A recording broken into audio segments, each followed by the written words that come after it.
Hello guys, তো নতুন একটা ব্লগে তোমাদের সবাইকে স্বাগত। দেখো আমরা বেরিয়ে পড়েছি শুধুমাত্র দুজনেই মায়াপুর যাওয়ার জন্য। আর কেউ যাওয়ার জন্য প্রস্তুত ছিল না, তো কী করবো। এরপর টোটোতে উঠে গেলাম। টোটোতে উঠে আমরা মায়াপুরে যাওয়ার জন্য ঘাটে চলে এসেছি। ঘাটে এসে এখানে এই যে ঘাটে নৌকা পারাপার করতে হবে, তার জন্য টিকিটও কেটেছিলাম। 10 টাকা করে টিকিট নিয়েছে আমাদের। এখান থেকে ডাইরেক্ট আমাদের মায়াপুর ঘাট অর্থাৎ হুলোর ঘাটে নামিয়ে দেবে। এরপর দেখো এই যে টোটোতে করে যাচ্ছি, নেমে গেছি।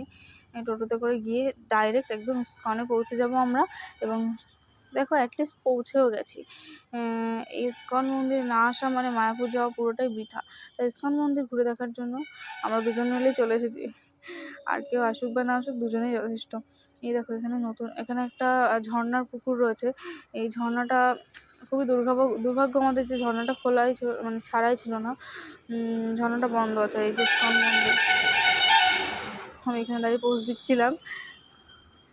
এই যে মন্দিরগুলো, এই এক একটা ভবন, এগুলো খুব সুন্দর। আমার বাইরে থেকে দেখেছি, ভেতরে যাইনি। আর সব থেকে আকর্ষণীয় হচ্ছে এই যে গোশালায় গরুগুলোকে জাস্ট দেখবে তোমরা। গরুগুলো দেখলেই বুঝতে পারবে যে এত লম্বা লম্বা শিং, হরিণের মতন পুরো। এত লম্বা লম্বা শিং দেখলেই বোঝা যায় যে গরুগুলোর বয়স অনেক। এরপর মন্দিরে দেখো ছবি দিচ্ছিলাম, মন্দিরের ছবি।